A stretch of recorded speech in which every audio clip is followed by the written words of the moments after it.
আসসালামু আলাইকুম। আপনাদের সামনে আল্লাহ রসুলের জীবনী থেকে কিছু কথা আলোচনা করব, যদি আল্লাহ তৌফিক দেন। আউযু বিল্লাহি মিনাশ শাইতানির রাজীম। বিসমিল্লাহির রহমানির রহিম। ওয়া মা আরসালনাকা ইল্লা কাফাতাল লিন-নাসি বাশীরান ওয়া নাযীরা। সূরা সাবার 28 নম্বর আয়াত। আল্লাহ রাব্বুল আলামিন বলেন, হে রাসূল, আমি আপনাকে সমগ্র মানব জাতির জন্য রাসূল প্রেরণ করেছি। আপনি সুসংবাদদাতা, ভয় প্রদর্শনকারী।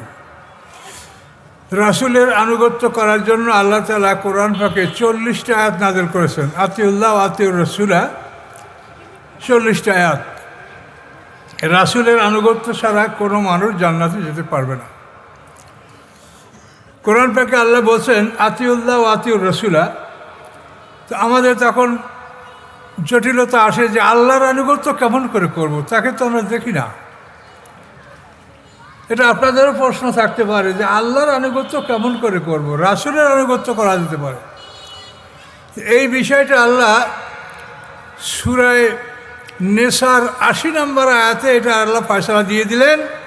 আল্লাহ বললেন মাইয়ুতির রাসূলা ফাকাদ আতা আল্লাহ, যে রাসূলের যে আনুগত্য করবে সে আল্লাহর আনুগত্য করলো। সুবহানাল্লাহ বলেন। তাহলে রাসূলের আনুগত্য করলেই আপনি আল্লাহর আনুগত্য, এটা হয়ে গেল। কত বড় বিষয় আপনি চিন্তা করেন, কত বড় একটা কঠিন সমস্যা যে আল্লাহর আনুগত্য আমরা কী করে করব। আল্লাহ বলে দিলেন মাইয়ুতির রাসূলা ফাকাদ আতা আল্লাহ, যে রাসূলের আনুগত্য করলো সে আল্লাহর আনুগত্য করলো। তো আমরা এই রাসূল সম্পর্কে আমরা আলোচনা করব। সম্মানিত সুধী, বিষয়টা অনেক দীর্ঘ বিষয়, অনেক লম্বা চৌড়া বিষয়। আমাদের জাতির পিতা হযরত ইব্রাহিম আলাইহিস সালাম। তো রাসূল সাল্লাল্লাহু আলাইহি ওয়াসাল্লামের জীবনী আলোচনা করতে হলে ইব্রাহিম আলাইহিস সালাম থেকে আমাদের ধারাবাহিকতা এটা নিয়ে আসতে হবে। বর্তমান পৃথিবীতে যে আমরা মানব জাতি আছি, এরা কারা, এদের সম্পর্কে শোনেন। ইব্রাহিম আলাইহিস সালামের 2 সন্তান। বড় সন্তান হলো ইসমাইল আলাইহিস সালাম, ওনার মায়ের নাম হলো বিবি হাজেরা।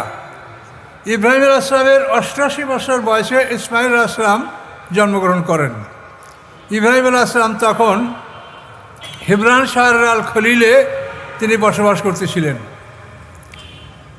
ইব্রাহিম আলাইহিস সালামের জন্ম হচ্ছে ইরাকের বেবিলনে, কিন্তু নমরুদের অগ্নি পরীক্ষার পরে এবং নমরুদ ধ্বংস হওয়ার পরে ইব্রাহিম আলাইহিস সালাম প্রথম এই বেবিলন থেকে, ইরাক থেকে হারান শহরে হিজরত করেন। হারান শহরে হিজরত করার পরে ওখান থেকে তিনি সিরিয়ায় হিজরত করেন, হেবরান শহরে। হেবরান শহরের আল খলিলে ইব্রাহিম আলাইহিস সালামের বাড়ি, এবং ওখানে তার কবর। মা সারাকে তিনি ওখানে দাফন করেছেন। এফরুন নামক এক ব্যক্তির নিকট থেকে 4000 দিরহামে সেই যুগে একখণ্ড জমি কিনে সেই জমিতে ইব্রাহিম আলাইহিস সালাম তার স্ত্রী বিবি সারাকে দাফন করেছেন। তো ইব্রাহিম আলাইহিস সালামের কবর ওই হেবরান শহরের আল খলিলে আছে। তার পুত্র ইসহাক আলাইহিস সালামের কবর হেবরান শহরের আল খলিলে আছে। ইউসুফ আলাইহিস সালামের কবরও ওখানে। ইউসুফ আলাইহিস সালামকে মিশরের উনি, এটা আপনারা, এটা বিরাট লম্বা কাহিনী। ইউসুফ আলাইহিস সালামকে দাফন করা হয়েছিল আলেকজান্দ্রিয়ায়, নীল নদীর মোহনা যেখানে আলেকজান্দ্রিয়া।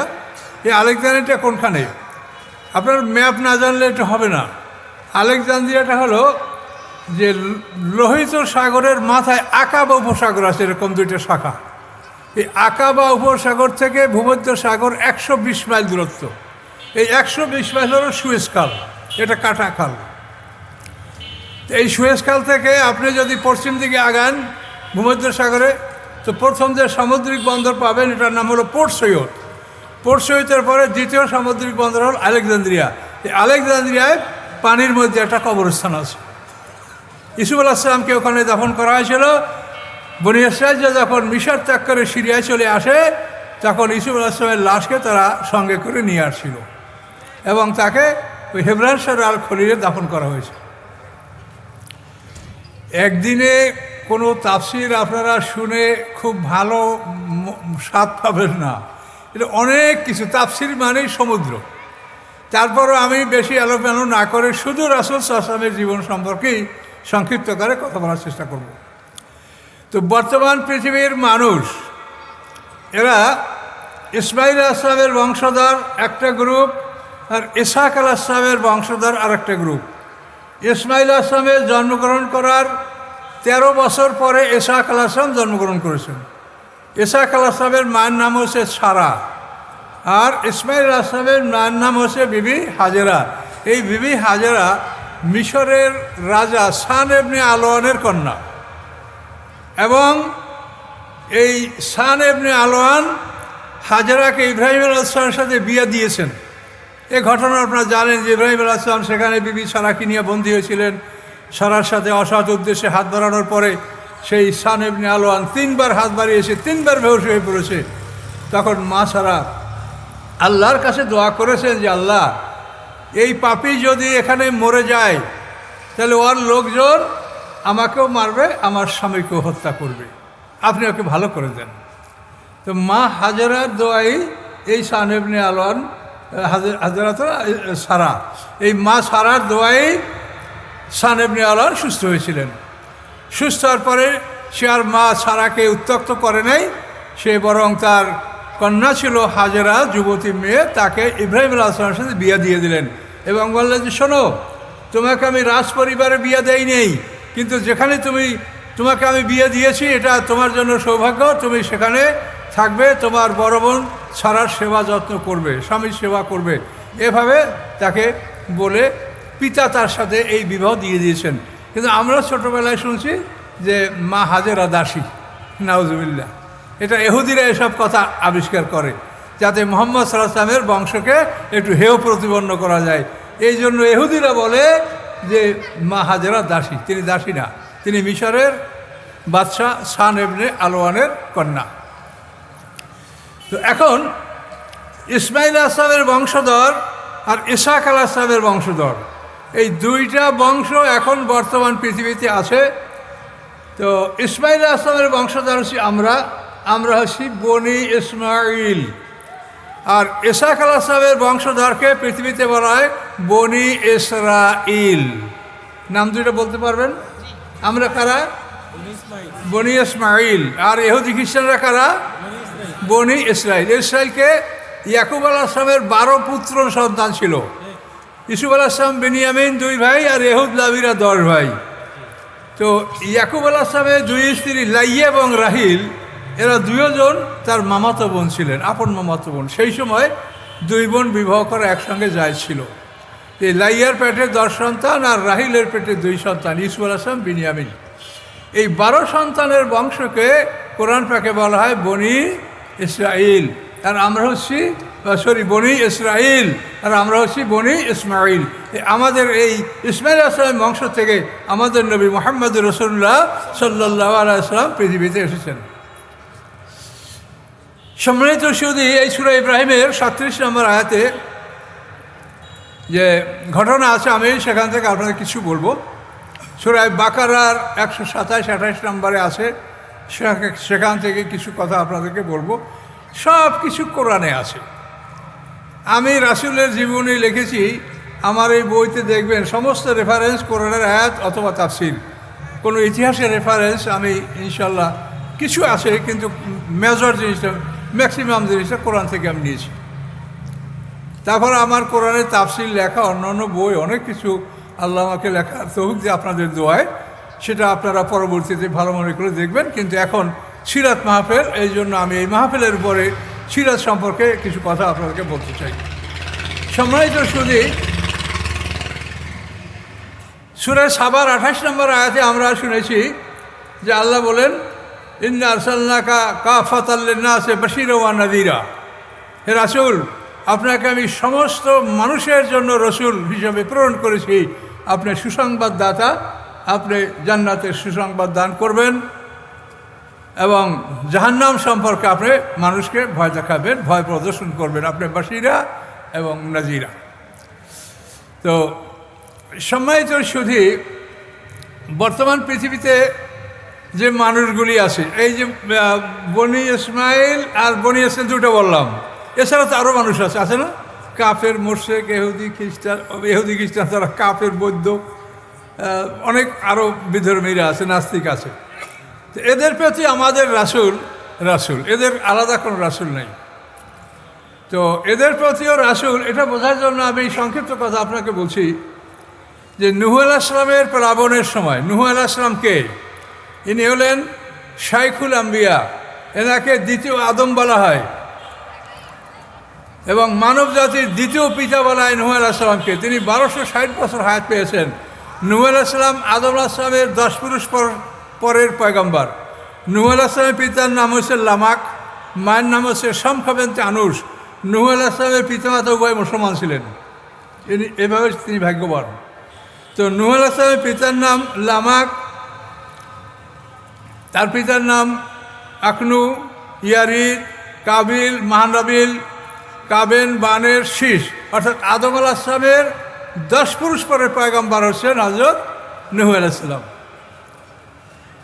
তো এই নূহ আলাইহিস সালামের প্লাবনের সময় সমস্ত কাফের মারা গেছে, সব কাফেররা মারা গেছে। নৌকায় 82টি পরিবার, মুসলিম পরিবার নৌকায় ছিল।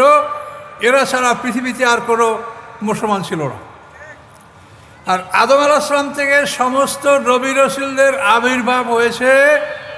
আদম আলাইহিস সালাম থেকে নূহ আলাইহিস সালাম পর্যন্ত সমস্ত নবী রাসূলদের আগমন ঘটেছে মক্কা অঞ্চলে, সব নবী মক্কায়।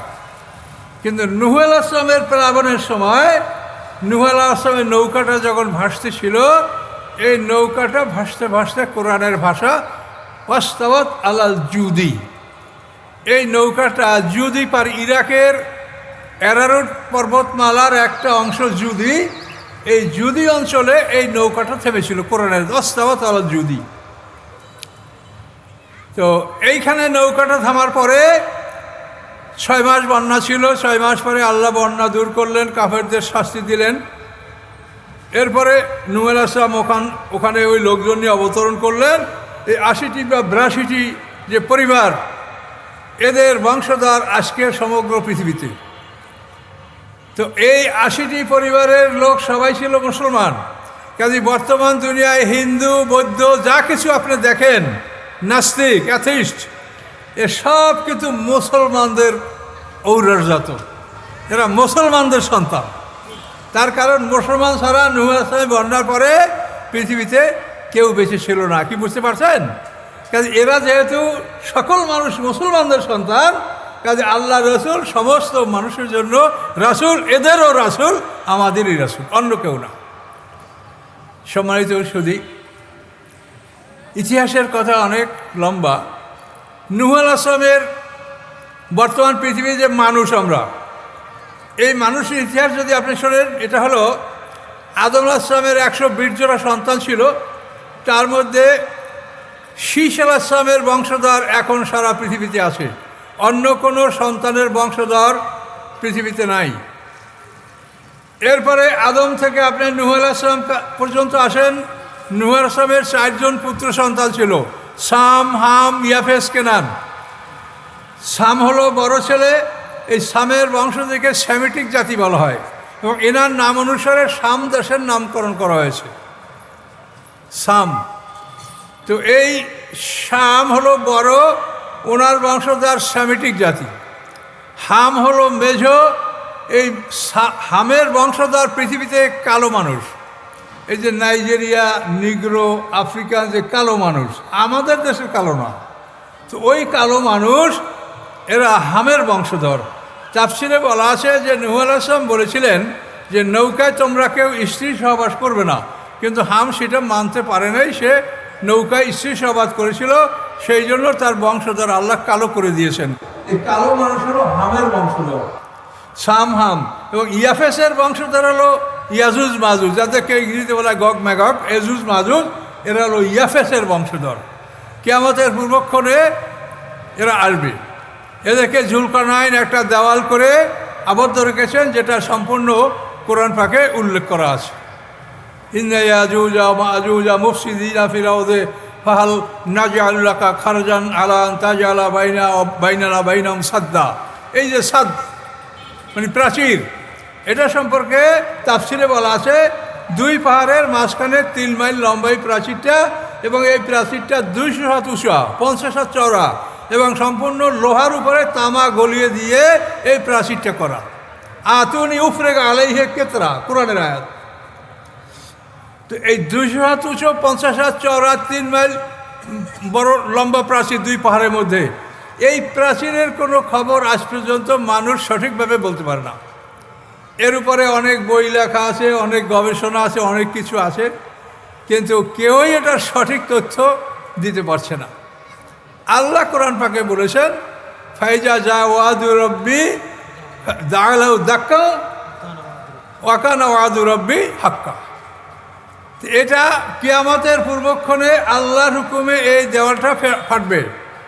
ফামাস্তাতাউ আইয়াজহারহু ওয়ামাস্তাতাউ লাহু নাকবা। আল্লাহ বলছেন ওরা এই দেওয়ালের উপরে উঠতে পারবে না, এটা ছিদ্রও করতে পারবে না, কোরআনের আয়াত। কাজে এই হিসাবে আমরা নিশ্চিত যে এই দেওয়ালের অপর পিঠে তারা আছে, কিন্তু আমরা দেখি না। আল্লাহ যদি চোখের আড়ালে রাখে তো মানুষ দেখে না। এর বহু নমুনা কোরআনে আছে। উজার আলাইহিসসালাম 100 বছর পর্যন্ত বাইতুল মুকাদ্দাসের রাজপাতে শোয়া ছিল না, কোরআনে আছে না? এখানে আলেম ওলামা আপনারা আছেন। উজার আলাইহিসসালাম 100 বছর তিনি রাজপাতে শুয়েছিলেন না? তো 100 বছর একটা মানুষ রাজপাতে যদি শুয়ে থাকে মরা, তো মানুষ তাকে কবর দিবে না? বা শিয়াল কুকুরে খেয়ে ফেলবে না? কই, 100 বছর উজার আলাইহিসসালাম রাস্তার উপরে শুয়েছিলেন। তার গাদা সেখানে মরে শেষ হয়ে গেল। হ্যাঁ, অঞ্জুল্লাহ তোয়াবেকা সরাবেকা লামিয়া তাসান্না। আল্লাহ বলেন তোমার খাদ্য পানির দিক তাকাও, তা বাসিও হয় নাই, কিন্তু তোমার গাধা তাকে আমি ধ্বংস করেছি, তোমাকে আমি ঠিক রেখেছি। একই জায়গায় আল্লাহ তাআলা এগুলো করেছে। এই কোরআনের দিকে তাকাইলে আপনারা সব নিদর্শনগুলি পাবেন, এবং অন্য অন্য বিষয়গুলি কোরআনের সাথে আরও মিলিয়ে নিতে পারবেন। আসহাবে কাহফ দেখেন 309 বছর ঘুমিয়েছিল। 309 বছর পরে ঘুম থেকে জাগার পরে তারা দেখে তাদের নখ, দাড়ি, চুল, মোজ, জামাকাপড় সব ঠিক আছে। 309 বছর পর্যন্ত যদি একটা মানুষের দাড়ি মোজ না কাটে তাহলে কি অবস্থা হয় বলেন তো? নখ কত বড় হবে? কিন্তু আল্লাহ তাআলা তাদেরকে ওখানে ঘুম পাড়িয়ে রেখেছেন, তাদের ওলট পালট করেছেন, সূর্যকে 2 দিক থেকে কেটে নিয়ে গেছেন, কিন্তু তাদের উপরে আহ্নিক গতি বার্ষিক গতির কোনো প্রক্রিয়া হয়নি। আল্লাহ বলেন আমি যা ইচ্ছে তাই করতে পারি, তবে আমাদের জন্য তিনি এমন কিছু করেন যেটা আমরা বুঝি, যেটা আমরা বুঝবো, মানুষে বুঝবে। আমাদের কাজগুলি তিনি সেভাবেই করেন। তিনি ইচ্ছা করলে যা ইচ্ছে তাই করতে পারেন। কুন ফায়াকুন। আল্লাহ বলেন আমি ইচ্ছা করলে ইজা আরাদাল্লাহু বিশাইইন আইয়াকুল লাহু কুন ফায়াকুন। কুন ফায়াকুন দ্বারা যদি আল্লাহর সৃষ্টি না হতো, তা আপনি একটু চিন্তা করেন, প্রশান্ত মহাসাগর যদি লেবার দ্বারা খোঁড়া হতো তো কত হাজার কোটি লেবার লাগতো প্রশান্ত মহাসাগর খুঁজতে, বলেন? মাটি কোথায় রাখতো? কতদিনে 1 ঝুড়ি মাটি প্রশান্ত মহাসাগর কেনা নিয়ে আসা যায়? তা আল্লাহ বলছে যে কুন ফায়াকুন, আমি বললে হয়ে যায়। হিমালয় পর্বত যদি মানুষই নির্মাণ করত, তো ওই পাহাড়ের চূড়ায় 1 ঝুড়ি পাথর নিয়ে উঠতে কয়জন উঠতে পারত? কাজে এগুলি আল্লাহ বলেন কুন ফায়াকুন, এটা আমি ইচ্ছা করলে কুন ফায়াকুন। কিন্তু শুধু আমাদের জীবনের সাথে যেগুলি সম্পৃক্ত সেগুলিকে আল্লাহ তাআলা যাতে আমরা বুঝি, অন্যরাও বোঝে, এভাবে আল্লাহ তাআলা এটা আমাদের জন্য ব্যবস্থা দিয়েছেন কোরআন পাকে। তো সম্মানিত সুধী, পৃথিবীর মানুষ এখন আমরা যারা আছি, আমরা এই নূহ আলাইহিস সালামের 3 সন্তানের বংশধর, সেমিটিক জাতি। এই ইহুদি খ্রিস্টান মুসলমান এরা সেমিটিক জাতি, উচ্চবর্ণের হিন্দুরা এরাও সেমিটিক জাতি। তো হামের বংশধর কালো মানুষ, ইয়াফেসের বংশ ইয়াজুজ মাজুজ, আর কেনান ডুবে মারা গেছে। তারপরে কোরআনই পরিষ্কার আছে, ওয়াহালা বাইনাহুমাল মাউজু ফাকানা মিনাল মুগরাকিন। নূহ আলাইহিস সালামের সাথে সন্তানের কথা চলছিল, ইতিমধ্যেই একটা ঢেউ তাদের মধ্যে অন্তরায় সৃষ্টি করে দিল। তো এ হলো পৃথিবীর মানুষের মোটামুটি একটা পরিচয়। আর আমাদের রাসূল সাল্লাল্লাহু আলাইহি ওয়াসাল্লাম একে জানতে হলে অন্তত ইব্রাহিম আলাইহিস সালাম থেকে জানতে হবে যে ইব্রাহিম আলাইহিস সালামের 2 সন্তান ইসমাইল আলাইহিস সালাম এবং ইসহাক আলাইহিস সালাম, এই ইসমাইল আলাইহিস সালামের বংশ থেকে আমাদের নবী মুহাম্মদ রাসূলুল্লাহ সাল্লাল্লাহু আলাইহি সাল্লাম পৃথিবীতে আসছেন। আমরা বনি ইসমাইল আর ওরা হচ্ছে বনি ইসরায়েল, এই দুইটা দলে পৃথিবীর মধ্যে সংঘর্ষ। এখন এই যত যুদ্ধ বিগ্রহ মারামারি এই ইহুদিরা যা করছে মুসলমানদের উপরে, এটা ওরা করবে। তবে আল্লাহ বলেছেন ওয়াইন উত্তম ওদনা, দুইবার শাস্তি বনী ইসরাইলকে দেওয়া হয়েছে সূরা বনী ইসরাইলের মধ্যে, এটা প্রথম পৃষ্ঠায় উল্লেখ আছে। দুইবার ভয়ঙ্কর শাস্তি দেওয়া হয়েছে তাদেরকে, একবার বক্তেনসারের মাধ্যমে আর দ্বিতীয়বার হলো বাদশা সাখারিব বা সানজারিব এর মাধ্যমে।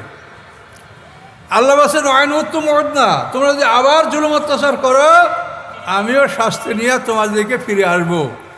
এখন আমার খালি মনে বলে, হয়তো আপনাদেরও মনে বলবে যে ওরা আবারও অন্যায় করেছে পৃথিবীতে চরমভাবে, তা আল্লাহ কখন যে শাস্তি নিয়ে আসবেন, আল্লাহর প্রতিশ্রুতি সত্য, অবশ্যই আসবেন। ওদের উপরে শাস্তি নিয়ে আল্লাহ ফিরে আসবেন, আল্লাহ বলেছেন ওয়াইন উত্তম ওদনা। সম্মানিত সুধী, আমাদের নবী মুহাম্মদ রাসূলুল্লাহ সাল্লাল্লাহু আলাইহি সাল্লামের জন্ম বৃত্তান্ত সম্পর্কে আমরা আলোচনার দিকে আগাবো।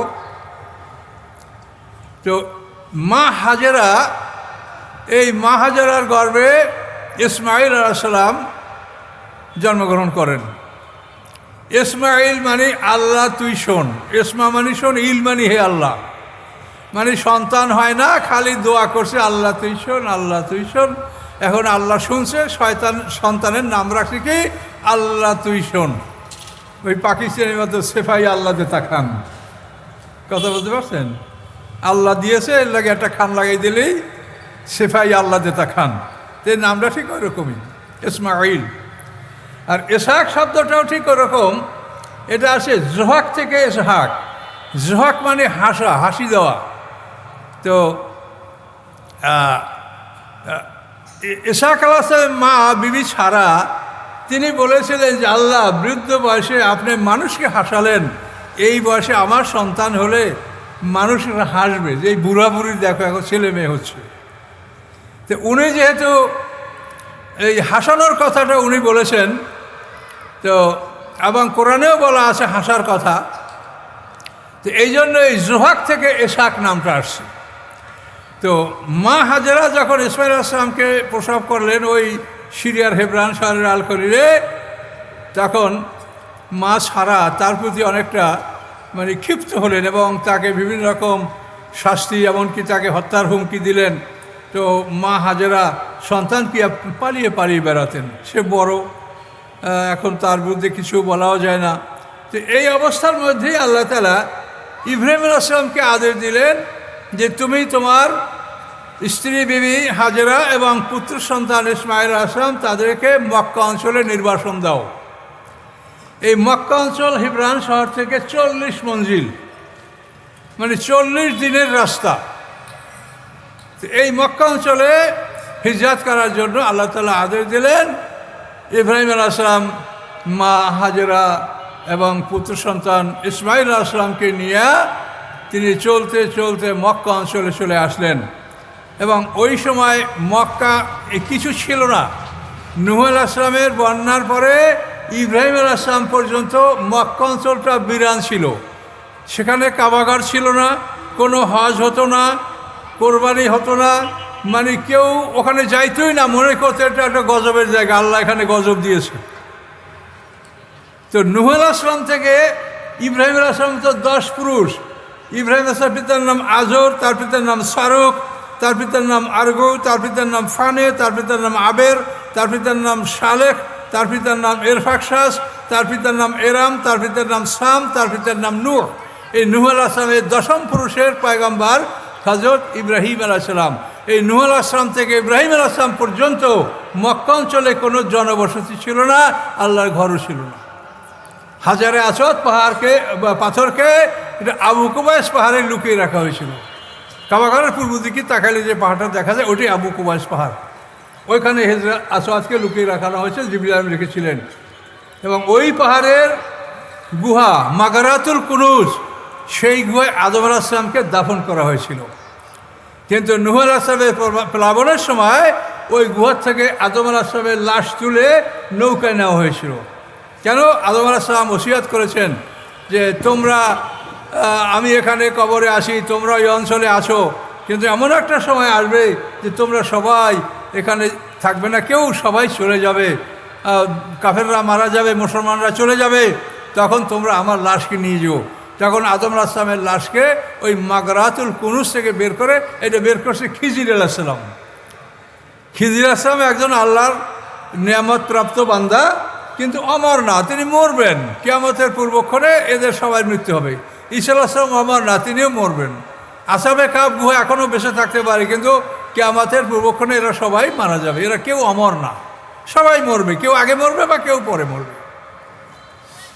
তো এভাবে ইব্রাহিম আলাইহিসসালাম হাজেরাকে নিয়ে, মা হাজেরা এবং ইসমাইল আলাইহিসসালামকে নিয়ে যখন কাবাঘরের পাশে, এখন যেখানে আপনারা জমজম কূপ দেখতে পাচ্ছেন, ওইখানে একটা বড় গাছ ছিল। সেই গাছটা, এটা আরবিতে বলা হয় দাওয়াহা। আমি ওখানে সাইনবোর্ড দেখেছি, একটা সাইনবোর্ড ছিল দাওয়াহাতুল কুবরা, বড় গাছ, কিন্তু এখন সাইনবোর্ডটা সম্ভবত নাই। জমজমের পাশেই খুব বিশাল বড় একটা গাছ ছিল। আপনারা লোকাত দেখবেন, দাওয়াহা শব্দের অর্থ হলো ডালপালা বিশিষ্ট খুব বড় গাছ। তো ওইখানে ডালপালা বিশিষ্ট একটা বড় গাছ ছিল। ওই বড় গাছের নিচে ইব্রাহিম আলাইহিসসালাম স্ত্রী হাজেরাকে এবং ইসমাইল আলাইহিসসালামকে ওখানে অবতরণ করালেন, নামানোর পরে তার কাছে যে খাদ্য পানীয় ছিল তাও তাদেরকে দিলেন। দেওয়ার সাথে সাথে আল্লাহ তাআলা বললেন, ইব্রাহিম তুমি সিরিয়ায় চলে যাও। ইব্রাহিম আলাইহিসসালাম বিবি হাজেরার সাথে কোনো বিদায়ের বাণী, কোনো বাক্য বিনিময় না করেই তিনি সিরিয়ার দিকে রওনা করলেন, ওখান থেকে সোজা উত্তর দিকে। তো মা হাজেরা তার চাদর ধরলেন, আঁচল ধরলেন, তুমি আমাদেরকে রেখে কোথায় চলে যাচ্ছ? কিন্তু ইব্রাহিম আলাইহিসসালাম ফিরছেন না, কোনো কথাও বলছেন না। তার কারণ ইব্রাহিম আলাইহিসসালাম আল্লাহর কাছে আত্মসমর্পণ করেছেন। কাজে আল্লাহ যা বলছেন তাই সাথে সাথে তিনি পালন করেছেন, বিলম্ব করেন নেই। ইব্রাহিম আলাইহিসসালাম কোনো কথাই বলছেন না। শেষ পর্যন্ত মা হাজেরা জিজ্ঞাসা করলেন, আপনি এতটুকু বলেন যে আপনি যা করেছেন এটা কি আল্লাহর ইচ্ছায় করেছেন না নিজের ইচ্ছায় করেছেন? তো ইব্রাহিম আলাইহিসসালাম বললেন যে আমি এটা আল্লাহর ইচ্ছায় করেছি। তখন তিনি ইব্রাহিম আলাইহিসসালামের চাদরের আঁচল ছেড়ে দিয়ে বললেন, আল্লাহ, এটা যদি আপনার সিদ্ধান্ত হয় তা আমি স্বামীর উপরে বিন্দুমাত্র অসন্তুষ্ট হব না। এই বলে মা হাজেরা সন্তানের কাছে ফিরে আসলেন। ফিরে আসার পরে কিছু সময় পার হলো, খাদ্য পানি ফুরিয়ে গেল। এখন সে সন্তান দুধ পাচ্ছে না, মায়ের বুক শুকিয়ে গেছে, সন্তান দুধের জন্য চিৎকার করে কাঁদছে, মায়ের কাছে কিছুই করণীয় নাই। এইখানে নূহ আলাইহিস সালাম থেকে এ পর্যন্ত কোনো জনমানব এখানে নাই। তখন মা হাজেরা তিনি আশায় বুক বেঁধে ওখান থেকে কাবাঘরের পাশেই সাফা পর্বত, তিনি সাফা পাহাড়ে উঠলেন। উঠে সেখানে তার ওড়না ঘুরে ঘুরে বললেন, ওগো তোমরা আমাকে কেউ দেখতে পাচ্ছ? আমার বুকে একটা শিশু কচি সন্তান পানির অভাবে মারা যাচ্ছে, আমার বুক শুকিয়ে গেছে, তোমরা কি আমাকে কেউ শুনতে পাচ্ছ? কোনো আওয়াজ আসে না। ওখান থেকে তিনি মারোয়া পাহাড়ে গেলেন। সেখানে গিয়ে আবার তিনি ওড়না ঘোরালেন, ঘুরিয়ে ঘুরিয়ে বললেন, ওগো তোমরা কি আমাকে কেউ দেখতে পাচ্ছ? আমার কথা শুনতে পাচ্ছ? আমার বুকে একটা কচি শিশু পানির অভাবে মারা যাচ্ছে, কেউ শোনে না। এইভাবে তিনি 7 বার সাফা মারোয়ায় যাতায়াত করেছেন, যে যাতায়াতটা আমাদের জন্য ওয়াজিব। সাফা মারোয়া সাই করা ওয়াজিব, করেন না আপনারা? এই সাফা মারোয়া সাই করছে কে? মা হাজেরা। দেখেন, একজন মহিলার স্মৃতিচিহ্ন স্মরণ করার জন্য আল্লাহ তাআলা এই সাফা মারোয়া সাই করা আমাদের উপর আল্লাহ তাআলা ফরজ ওয়াজিব করে দিয়েছেন। সবাই বলেন সুবহানাল্লাহ। এক মা, তার স্মরণ, তার স্মৃতিচিহ্ন একে অক্ষুণ্ণ রাখার জন্য আল্লাহ তাআলা এই সাফা মারোয়ায় আমাদের সাই করা এটা ওয়াজিব করে দিয়েছেন। এখানে একটা লক্ষণীয় বিষয় আছে, সেটা আপনাকে বলছি। সাফা মারোয়া আপনারা সাই করছেন, আমরাও করছি, আল্লাহ যাদেরকে করেছেন করছে, এখন তো ম্যাক্সিমাম লোক আপনারা হাজির। তো এই সাফা মারোয়ার মাঝখানে 2টা সবুজ বাতি দেওয়া আছে, যে এই জায়গাটা জোরে যেতে হবে, আছে না? কি দেখেন নাই, খেয়াল করেন নাই? একটু দেখবেন, ওটা তো আল্লাহ তাআলা বলেন নিশানা আমার, শায়রিল্লাহ, কাজে নিশানাগুলো দেখবেন। আছে 2টা আলো দেওয়া আছে এবং এখানে জোরে যাইতে হবে, এটা বলা আছে। এটা কেন? তার কারণ হলো এখন তো আপনার সুন্দর রাস্তা, ওই সময় তো ওগুলো কিচ্ছু ছিল না, দুইটা পাহাড়। তো দুই পাহাড়ের মাঝখানে তো নিচু জায়গাটা থাকে। তো মা হাজেরা ওই পানির জন্য দুই পাহাড়ে দৌড়াচ্ছেন, আর সন্তানের দিকে এক চোখ, যে সন্তানকে ইতিমধ্যেই কোনো বাঘে বা শিয়ালে নিয়ে নেয়, মরুভূমিতে বাঘ শিয়াল আছে। তো যখন উনি দুই পাহাড়ের নিচে চলে যেতেন, তখন আর ইসমাইল আসলামকে দেখতে পাইতেন না, উনি অনেক নিচে চলে যেতেন। যখন দেখতে পাইতেন না, তখন ওই জায়গাটা তিনি খুব জোরে দৌড় দিয়ে উঠতেন, যে তাড়াতাড়ি যাতে আমি সন্তানের দিকে নজর রাখতে পারি। সকলে জোরে বলুন সুবহানাল্লাহ। এর নাম মা, এর নাম মা। এই মা আপনারও আছে, আমারও আছে। এই মায়ের সাথে খবরদার যেন কেউ খারাপ ব্যবহার না করেন। বিভিন্ন পেপার পত্রিকায় আপনারাও দেখেন, আমরাও অনেক মর্মান্তিক ঘটনা দেখা যায়, কাজে এগুলি যেন না হয়, খবরদার। মা কত বড় যদি দেখেন। এই জন্য উনি ওইখান থেকে জোরে দৌড় দিতেন মা হাজেরা। তো ওই জায়গাটা আলোকচিহ্ন করে রাখা হয়েছে যে এই জায়গাটা জোরে চলতে হয়। যখন যান তখন আপনারা সব একটু ঘুরে ঘুরে ভালো করে দেখবেন, নিশানাগুলি চেনার চেষ্টা করবেন। এই যে হাজারে ইসমাইল যে জায়গাটাকে বলা হয়, এই হাজারে ইসমাইল হলো কাবাগরের যে হাতিম ভাঙ্গা অংশটা, এই ভাঙ্গা অংশের এই কর্নারে ইসমাইল আসলাম একখানা পাথর নিয়ে আসছিলেন হাজারে আসওয়াতের জায়গায় রাখার জন্য। কিন্তু ইতিমধ্যে জিবরিল আমিন ইব্রাহিম আসলামের কাছে হাজারে আসওয়াত আবু কুবাইস পাহাড় থেকে ফিরিয়ে দিয়েছেন। ইব্রাহিম আসলাম হাজারে আসওয়াত যথাস্থানে স্থাপন করেছেন। তো ইসমাইল আসলাম যে পাথরখানা নিয়ে আসছিলেন, এই পাথরখানাকে বলা হয় হাজারে ইসমাইল। ওখানে জিজ্ঞাসা করলেই আপনি দেখবেন যে দেখাই দেবে যে এইটা হাজারে ইসমাইল, আর দেখাই দেয় ওই হাতিমটাকে। কিন্তু হাতিম না, হাজারে ইসমাইল হলো ইসমাইল আসলামের পাথর। এবং এই ইসমাইল আসলামের পাথর যেখানে কাবাগরে ঠিক এই কর্নারে, ওইখানে ইসমাইল আসলামের কবর এবং মা হাজারার কবর। কাবাগরের চত্বর যেখানে আমরা আশাই করি, এই জায়গায় শতাধিক পয়গম্বরের কবর আছে, কিন্তু সব মাথাফের নিচে এই কবরগুলি আছে। বিভিন্ন অঞ্চল থেকে পয়গম্বররা জাতির অত্যাচারে মানে কষ্ট পেয়ে তারা ওইখানে আইসা, কাবাগরের কাছে আইসা তারা ওখানেই ইন্তেকাল করতেন, এবং বহু পয়গম্বরের কবর ওই মাতাফের মধ্যে আছে। সুবহানাল্লাহ বলেন। তো সম্মানিত শুধু ঐতিহাসিক বিষয়, এখন আমরা যে কথাটা বলতে চাচ্ছি, যে মা হাজেরাকে এখানে রাখার পরে 7 বার উনি যাতায়াত করলেন। 7ম উনি কি যেন একটা আওয়াজ পাচ্ছেন। তিনি বললেন সাহ। সাহ মানে আরবিতে চুপ করো, চুপ। তো কি ব্যাপার, দেখা যাচ্ছে ইসমাইল আসলামের পায়ের কাছে এক মহাপুরুষ জিবরিল আমিন, তিনি তাড়াতাড়ি তার কাছে দৌড়িয়ে আসলেন এবং বললেন, ওগো কে তুমি? আমাদের জন্য একটু পানির ব্যবস্থা করো, পানির অভাবে আমার সন্তানটা মরে যাচ্ছে। এই জিবরিল আমিন তখন পায়ের আঙ্গুল দ্বারা বালু হটিয়ে পায়ের আঙ্গুল দ্বারা চাপ দিলেন, পাথর ফেটে বলবল করে প্রবল বেগে পানির কূপ বেড়ে আসলো। এই কূপ হচ্ছে জমজম কূপ, জুমিয়া মইয়া। মা হাজেরা পানিটাকে পাথর দ্বারা ঘিরছিলেন এবং বলতেছিলেন জুমিয়া মইয়া, জুমিয়া মইয়া। এই জন্য ওই কুয়াটার নাম জমজম কুয়া রাখা হয়েছে। আল্লাহ রসুল বলেছেন, মা হাজেরার প্রতি আল্লাহ দয়া করুন, তিনি এই কুয়াটাকে পাথর দ্বারা ঘিরে রেখেছেন, যে যেটা ঘিরে না রাখতেন তো এখানে একটা ছোটোখাটো একটা নহর হয়ে যেত, বড় একটা নহর হয়ে যেত এটা। কিন্তু মা হাজেরা যেভাবে সংরক্ষণ করতেন এটা এইভাবেই আসে। এই পানি পৃথিবীর সর্বশ্রেষ্ঠ পানি। এবার মা হাজেরা পানি পান করলেন, এবং পানি পান করার পরেই তার বুকে দুধ আসলো, সন্তানকে দুধ পান করালেন এবং পানির কাছে বসে থাকলেন। যে তিনি আশা করলেন যে হয়তোবা আমার ছেলে বা আমি এখন এখানে কিছুদিন বেঁচে থাকতে পারবো। এইভাবে তিনি পানির কাছে বসে আছেন। আল্লাহর কুদরত দেখেন কিভাবে হয়। ইয়ামান থেকে একটা কাফেলা সিরিয়া গিয়েছিল। সিরিয়ার থেকে এই কাফেলাটা ফিরছে। তো এই সিরিয়া থেকে ফেরার পথে মক্কা মদিনার এই রাস্তা দিয়েই আসতে হয়।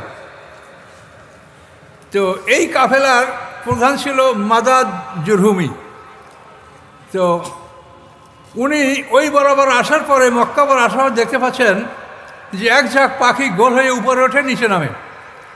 তখন মাদাদ জুরহুমি তার সাথীদেরকে বললেন এখানে পাখিগুলি এরকম ওঠানামা করে কেন? আমার সন্দেহ যে ওইখানে পানি আছে। আরবের লোকেরা নোম্যাডিয়ান যাযাবর জাতি, পানির অভাব তাদের। তো ওরা বলে, সাথীরা বলে যে না, এখানে পানি থাকার কোনো ইতিহাস তো আমাদের জানা নাই। তো উনি বললেন যে না, তোমরা একটু দেখো, ওই জায়গাটা যাও। তো একজনকে পাঠালেন, যা দেখে যে সত্যি প্রবল বেগে একটা পানির ঝর্ণা প্রবাহিত হচ্ছে। এক মহিলা সেখানে তার সন্তানকে নিয়ে পানির কাছে বসে আছে। তো উনি আর কিছু না বলে মাদার জুরহুমের কাছে এসে বললেন যে এইভাবে এক মহিলা পানির কাছে বসা আছে। মাদার জুরহুম এই সকলকে নিয়ে সেখানে গেল, গিয়া বলল, ওগো মা, আমরা আরবের নোম্যাডিয়ানরা যাযাবর জাতি, পানির জন্য আমরা দেশ থেকে দেশান্তরে ঘুরে বেড়াই। পানি থাকলে সেখানে তাঁবু করে বসবাস করি, পানি ফুরিয়ে গেলে চলে যাই। ওগো মা, আপনি কি আমাদেরকে পানি ব্যবহার করতে দিবেন? তখন মা হাজেরা বললেন যে পানি ব্যবহার করতে দিব, কিন্তু শর্ত হলো এই পানির মালিক আমি, এটা আপনাদেরকে মানতে হবে। তিনি বললেন যে অবশ্যই আমরা মানব যে আপনি মালিক, কিন্তু আমাদেরকে পানি পান করতে দিলেই হবে। যখন তিনি অনুমতি দিলেন, তখন মাদার জুরহুমি ওখান থেকে ইয়ামান আর গেলেন না। এই মক্কা থেকে ইয়ামান 1 মাসের রাস্তা, বহুত দূর। আবার মক্কা থেকে সিরিয়াও 1 মাসের রাস্তা। তো মাদার জুরহুমি তার আত্মীয় স্বজনদেরকে ডাকলেন যে তোমরা এখানে চলে আসো, এখানে সুন্দর পানির ব্যবস্থা আছে, এখানে আমরা আরামে জীবনযাপন করতে পারবো। তখন এই জুরহুম বংশের লোকজনরা, ইয়ামানি লোক জুরহুম, এরা ওই মক্কা অঞ্চলে বসবাস করতে শুরু করলো। ফলে কী হলো যে এই মক্কা অঞ্চল, যেটা নূহ আলাইহিস সালামের প্লাবন থেকে ইব্রাহিম আলাইহিস সালাম তো অনাবাদ ছিল, এইটা মা হাজেরা এবং ইসমাইল আলাইহিস সালামের উসিলায় এই জায়গা আবাদ হলো। সকলে জোরে বলো সুবহানাল্লাহ। এই অনাবাদ মক্কা আবাদ হলো। এখন দেখেন, এই যে জুরহুম, এই জুরহুমরা কারা? এরা হচ্ছে, আপনাদের ইতিহাস শুনতে কষ্ট হয়। এই জুরহুমরা হচ্ছে, এরা আরবের এক বিখ্যাত মহাপুরুষ ছিল, তার নাম হলো কাহাতান, ইয়াকতান, জাকতান, 3টা নাম তার। তাকে কেউ কাহাতান বলতো, কেউ ইয়াকতান বলতো, কেউ জাকতান বলতো। তো এই কাহাতানের 2 পুত্র ছিল, জুরহুম এবং ইয়ারাব। এই জুরহুম কাহাতানের প্রথম পুত্র, আর ইয়ারাব দ্বিতীয় পুত্র। এই জুরহুম বংশ হলো ইয়ামানের, এই জুরহুম বংশ যেটা এখানে আবাদ হলো। আর ইয়ারাব এই নামে ছিল আরব দেশে যারা, এরা হলো ইয়ারাব আরব। এই এলো কাহাতানের পুত্র, মানে জুরহুম এবং ইয়ারাব। আর কাহাতান হলো এই ইব্রাহিম আলাইহিস সালামের 5ম পূর্বপুরুষ আবের, এই আবেরের সন্তান। তো যাই হোক, এগুলো আপনাদের মুখস্থ করার দরকার নাই বা পারবেন না। আমার বই পড়লে এগুলো পাবেন, আমার লেখা বই তাফসীর, যদি কারো আগ্রহ থাকে আপনারা পড়লে পাবেন। তো এভাবে আল্লাহ তাআলা এই মক্কা অঞ্চলটাকে আল্লাহ তাআলা আবাদ করে দিলেন। এবং এখানে ইসমাইল আলাইহিস সালাম বড় হলেন, এবং ইব্রাহিম আলাইহিস সালাম আসলেন, এবং কয়েকবার ইব্রাহিম আলাইহিস সালাম আসছেন। তো আসার পরে শেষবারে যখন আসেন, তখন দেখেন যে বিবি হাজেরা ইন্তেকাল করেছেন, তিনি নাই। ইসমাইল আলাইহিস সালাম বড় হয়েছেন। বড় হওয়ার পরে ইব্রাহিম আলাইহিস সালাম বললেন যে, এর আগে কোরবানির ঘটনা হয়েছে আগে, তারপরে কাবাগার নির্মাণ। ইব্রাহিম আলাইহিস সালামের 13 বছর বয়সে এই কোরবানির ঘটনা হয়েছে, যেটা আপনারা জানেন যে ইব্রাহিম আলাইহিস সালাম তাকে কোরবানির জন্য নিয়ে গেছিলেন। এবং সূরা সাফফাতে বিস্তারিত বিবরণ আছে যে ওই যে কোরবানির যে জায়গাটা, ফার্স্ট এমুলিশন, প্রথম কোরবানি যেখানে হয়েছে, তো ওইখানে ইব্রাহিম আলাইহিস সালাম ইসমাইল আলাইহিস সালামকে ছুরি চালিয়েছেন তার গলায়। এত দূর কথা বলা যাবে না, এটা এখানে রাখলাম। তো এই কোরবানির ঘটনার পরে কাবাগার নির্মাণ। দ্বিতীয়বারে ইব্রাহিম আলাইহিস সালাম আয়েশা বলে যে, হে পুত্র, আল্লাহ আমাকে একটা কাজের আদেশ দিয়েছেন, তোমার সহযোগিতা ছাড়া আমি এটা করতে পারবো না। কি? আল্লাহ কাবাগার নির্মাণ করতে বলেছেন। তো এই নির্দেশ পেয়ে ইসমাইল আলাইহিস সালাম একমত হলেন, এবং এই কাবাগার ওয়াইজ বাওয়ানা আল ইব্রাহিমা মাকান আল বাইতে, কোরআন পাকে আল্লাহ বলেছেন যে, আল্লাহ বলেন যে ইব্রাহিম আলাইহিস সালামকে বাওয়া মানে দেখিয়ে দেওয়া, ওয়াইজ বাওয়ানা আল ইব্রাহিমা মাকান আল বাইতে, আমি বাইতুল্লাহর জায়গাটাকে দেখিয়ে দিলাম। এই কাবাঘর নির্মাণ করেছে সর্বপ্রথম ফেরেশতারা। ইন্না আউওয়ালা বাইতুম ওদিয়া লিন-নাসি লাল্লাযী বিবাক্কাতা মুবারাকাম ওয়া হুদাল লিল আলামিন, কোরআনের আয়াত। পৃথিবীর প্রথম ঘর হলো মক্কা বা বাক্কা। আরবি ভাষায় মিমের জায়গায় বা বায়ের জায়গায় মিম ব্যবহার করার কৌশল আছে, এই জন্য শব্দটা কোথাও বাক্কা আসে আবার কোথাও মক্কা আসে। আবার কোনো তাফসীরে লেখে যে বাক্কা হলো হেরেম অঞ্চল, যে আল্লাহর ঘর এবং হেরেম এবং বাইতুল্লাহর যে মসজিদ চারপাশে এই জায়গাটি হলো বাক্কা, আর সমগ্র শহরটা হচ্ছে মক্কা। এই তাফসীরে বিভিন্ন কথা আছে, সেগুলো আপনারা তাফসীর দেখলে পাবেন। তো আল্লাহ রাব্বুল আলামিন কি বললেন? ইন্না আউওয়ালা বাইতুম ওদিয়া লিন-নাসি লাল্লাযী বিবাক্কাতা মুবারাকাম ওয়া হুদাল লিল আলামিন। পৃথিবীর প্রথম ঘর যা স্থাপন করা হয়েছে কোন জায়গায়? বাক্কায়। ওই জায়গাটা বাক্কা। এই ঘর আদম আলাইহিস সালামকে সৃষ্টি করার 2000 বছর আগে আল্লাহ তাআলা পৃথিবীতে এই কাবাঘর নির্মাণ করেছেন ফেরেশতাদের দ্বারা। ফেরেশতাদের কিবলা বাইতুল মামুর, সপ্ত আকাশের উপরে।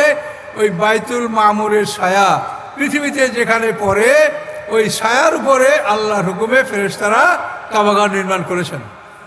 এবং কাবাঘর নির্মাণ করার জন্য ফেরেশতারা আল্লাহর হুকুমে 5টা পাহাড়ের পাথর ব্যবহার করেছেন। আর ইব্রাহিম আলাইহিস সালাম যখন নির্মাণ করছেন তখনও তিনি ওই 5টা পাহাড়ের পাথর ব্যবহার করেছেন।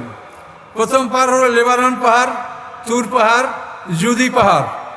তারপরে মক্কায় জিতা পাহাড় এবং মানে জাবালে নূর, আল্লাহ রসুল যেখানে ওহী লাভ করেছে ওই পাহাড়। এই 5টা পাহাড়ের পাথর দ্বারা কাবাঘর নির্মাণ করা হয়েছে। তো সম্মানিত সুধী, তো ইব্রাহিম আলাইহিস সালামকে আল্লাহ যখন আদেশ দিলেন তখন ওই কাবাঘরের ভিত ফেরেশতাদের করা মাটির নিচে, বালুর নিচে লুকানো ছিল। ওখানে একটা বালুর স্তূপ ছিল, এরকম ঘরের কোনো চিহ্ন ছিল না। তো আল্লাহ তাআলা বললেন, ওয়াইজ বাওয়া'না আল ইব্রাহিমা মাকানাল বাইতে, আমি ইব্রাহিম আলাইহিস সালামের জন্য ঘরের স্থানটাকে আমি দেখিয়ে দিলাম। ফেরেশতারা কোদাল দিয়ে পরিষ্কার করে দেখাই দিলেন এবং ওই ভিতের উপরে ইব্রাহিম আলাইহিস সালাম এবং ইসমাঈল আলাইহিস সালাম কাবাঘর নির্মাণ করলেন, যেটা কোরআনে সূরা বাকারায় বলা আছে, ওয়াইজ ইয়ারফাউ ইব্রাহিমুল কাওয়াইদা মিনাল বাইতি ওয়া ইসমাঈল। আছে না সূরা বাকারায়? দেখেন, এই মানে প্রথম পারাই আছে, 127-28 নম্বরে এই আয়াতগুলি আছে। তো পিতা পুত্র মিলে কাবাঘর নির্মাণ করলেন। আল্লাহর হুকুমে হাজারে আসাদ জিবরিল আমিন ফেরত দিলেন, ওখানে রাখা হলো। এবং ইব্রাহিম আলাইহিস সালাম যখন সিনা পর্যন্ত কাবাঘর নির্মাণ করলেন তখন আর নির্মাণ করতে পারছেন না। তখন ইসমাঈল আলাইহিস সালামকে বললেন যে, বাবারে আমি কি করব, আমার পায়ের নিচে একটা পাথর দাও, একটু উঁচু হবে, গাঁথতে পারবো। তো ইসমাঈল আলাইহিস সালাম যে পাথরটা ইব্রাহিম আলাইহিস সালামের পায়ের নিচে রেখেছিলেন, এই পাথরটা মাকাম ইব্রাহিম, যেটা আপনারা দেখতে পাচ্ছেন যে একটা গ্লাসের মধ্যে আটকে রাখা মাকাম ইব্রাহিম। মানুষের আমাদের পায়ের মতোই পা, দেখবেন। এই পা ইব্রাহিম আলাইহিস সালাম এই পাথরে দাঁড়িয়ে কাবাঘর নির্মাণ করেছেন। এই পাথরটা লিফটের মতো তাকে উপরে উঠিয়েছে, নিচে নামিয়েছে। এই পাথরটাকে কোরআন পাকে বলা হয়েছে মাকামে ইব্রাহিম, ইব্রাহিম আলাইহিস সালামের দাঁড়াবার জায়গা। ফিহি আয়াতুম বাইয়িনাতুম মাকামু ইব্রাহিম। ওই ঘরে কতগুলি নিদর্শন আছে এবং তার মধ্যে একটা নিদর্শন আছে মাকাম ইব্রাহিম। তো এভাবে পিতা পুত্র মিলে কাবাঘর যখন নির্মাণ করা হয়ে গেল তখন আল্লাহ ইব্রাহিম আলাইহিস সালামকে বললেন, ও আযযান বিন নাসি ফিল হজ, ও আযযান ফিন নাসি বিল হজ। আল্লাহ বলেন, তুমি মানুষকে হজের জন্য ডাক দাও। তো ইব্রাহিম আলাইহিস সালাম বলেন যে, আল্লাহ কাকে ডাক দিব? আমি থাকি সিরিয়ায়, আমার ছেলে থাকে এখানে, এই তো আমরা গোটা কয়েক মানুষ, এ তো আমরা এখানেই আছি, তো ডাকবো কাকে? তা আল্লাহ বলেন যে, তুমি ডাকো, আওয়াজ শুনিয়ে দেওয়ার দায়িত্ব আমার।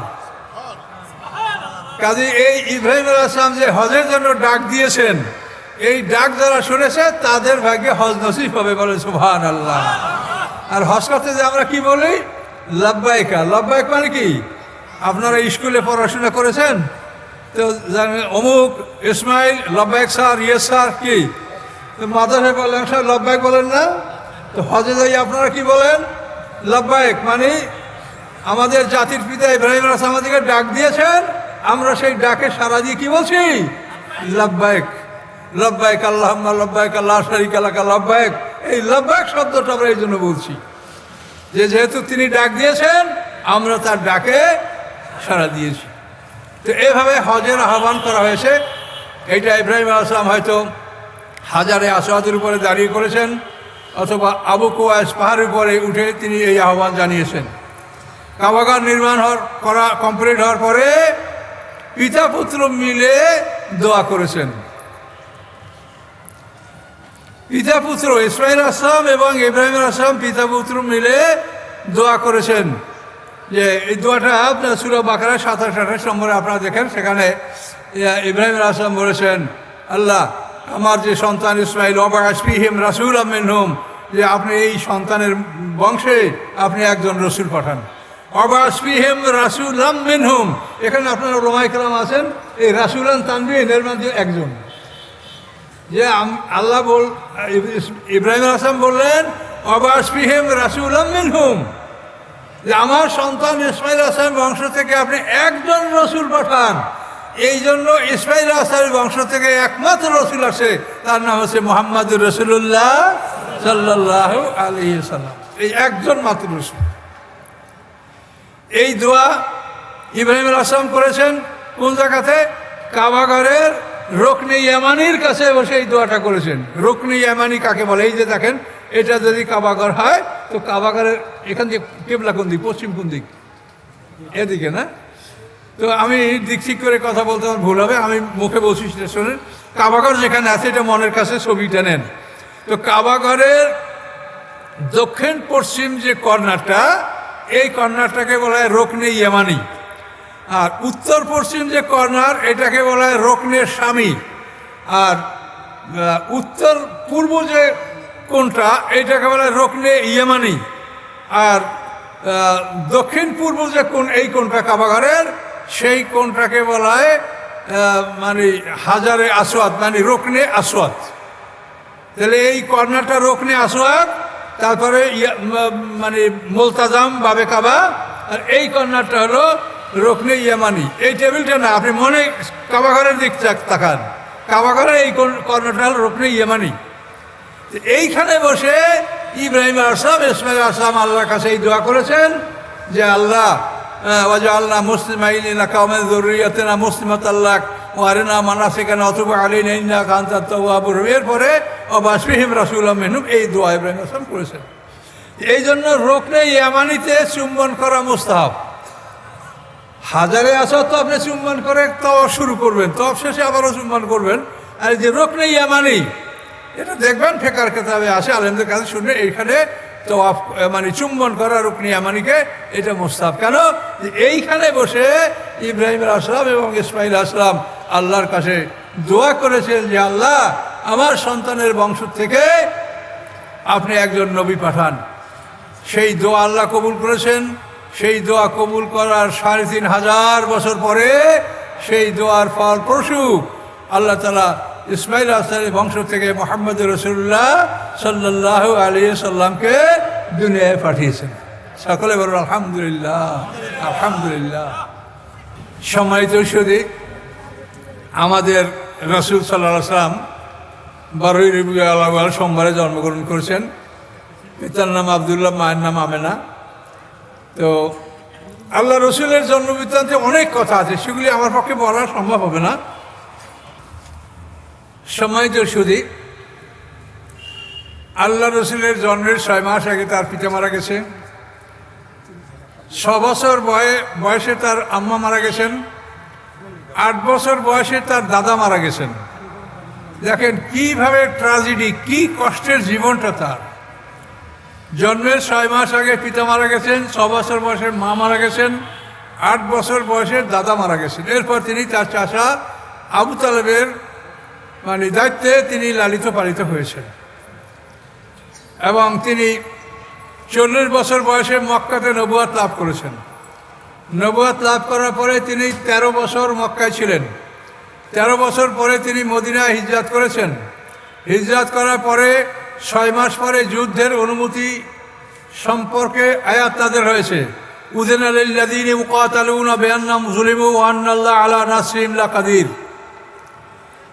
এরপরে হিজরতের 18 মাস পরে বদরের যুদ্ধ সংঘটিত হয়েছে এবং সেই সময় জিহাদ ফরজের আয়াত নাযিল হয়েছে। তো এই বদরের যুদ্ধ হলো মুসলমানদের প্রথম বড় যুদ্ধ। এর আগেও যুদ্ধ হয়েছে ছোটোখাটো। এই বদরের যুদ্ধের পরে আল্লাহ রসুলের মদিনা জীবন ছিল 8.5 বছর। 10 বছরের দেড় বছর চলে গেল, 18 মাস চলে গেল।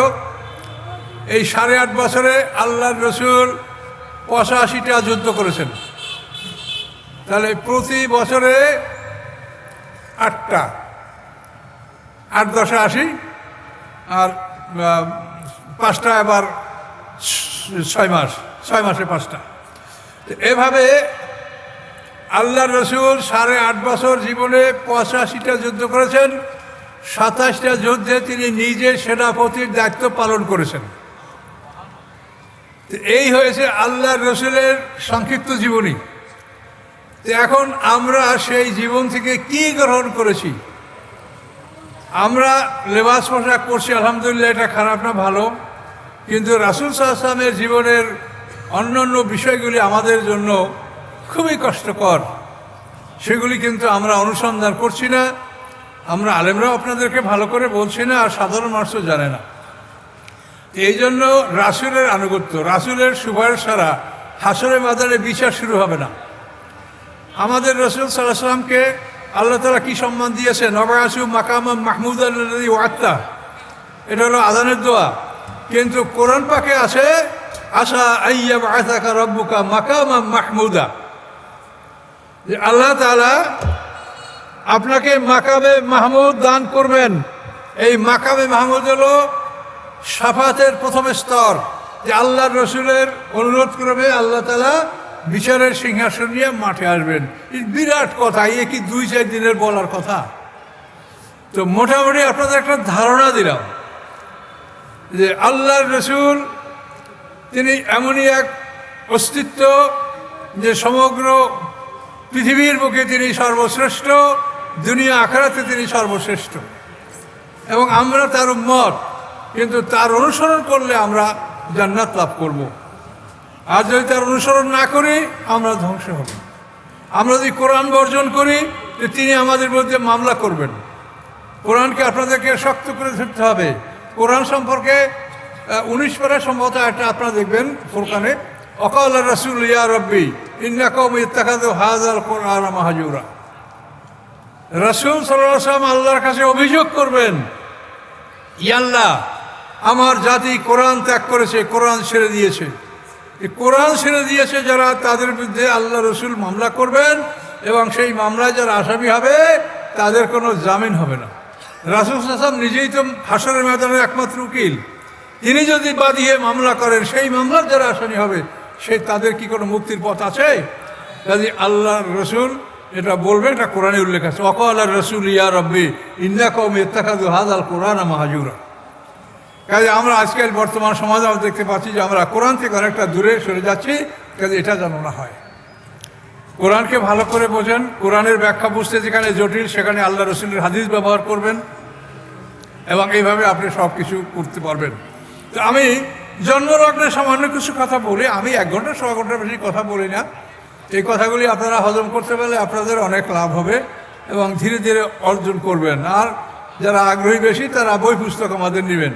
আল্লাহ তাআলা আমাকে তৌফিক দিয়েছে আপনাদের দোয়ায়। অতি অল্প সময়ের মধ্যে আমি 30 পারা কোরআনের তাফসীর লিখেছি, আল্লাহ লেখার তৌফিক দিয়েছেন। তারপর কোরআনের শব্দার্থ তর্জমা লিখেছি। রাসূলের জীবনী, আলো আদার সিরিজ 11টা বই ছাপায় বের হয়েছে। আরও 12 নম্বরটা বই বাইরে হবে ইনশাআল্লাহ। অল্প দিনে দোয়া করেন। তো এগুলি আপনাদের জন্য নিয়ামত থাকবে। আপনারা যারা যুবক আছেন, আপনাদের জীবনের যাদের সামনে অনেক সময় আছে বলে আমরা আশা করতে পারি, বাকি তো আল্লাহই জানেন, আপনাদের জন্য এগুলাই বহুত কল্যাণ বয়ে আনবে ইনশাল্লাহ।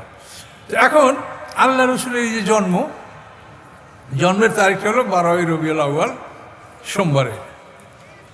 তো আল্লাহ রসুলের জন্মের সময় পৃথিবীতে আল্লাহ তাআলা, মানে আকাশ পৃথিবী দুটাতেই আল্লাহ তাআলা একটা অনুষ্ঠান করেছেন।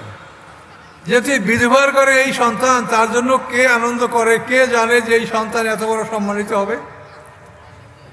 তো সেদিন আল্লাহ তাআলা আকাশ পৃথিবী কি অনুষ্ঠান পালন করেছেন, এটা একটা সাইড আপনাদেরকে বলি। সেদিন আল্লাহ রসুলের জন্মের রাত্রে আল্লাহ তাআলা লৌহে মাহফুজ থেকে পুরা কোরআন সেই প্রথম আকাশে নাজিল করেছেন, এবং প্রথম আকাশে যেখানে কোরআন নাজিল করা হয়েছে সেই জায়গার নাম হচ্ছে বাইতুল ইজ্জত। এই বাইতুল ইজ্জতে প্রথম আকাশে কোরআন নাজিল করা হয়েছে, 30 পারা কোরআন পুরা। কোরআন নাজিল হওয়ার দুইটা পদ্ধতি, একটা হলো আনজালনা আর একটা হলো নাজ্জালনা।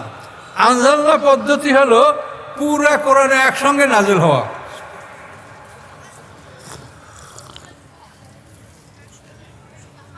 আর নাজ্জালনা পদ্ধতি হলো খণ্ড খণ্ড টুকরো টুকরো নাজিল করা। আমি আপনাদেরকে বুঝাই বলছি, বেশি কথা না বলা, অল্প কথা বুঝতে হবে।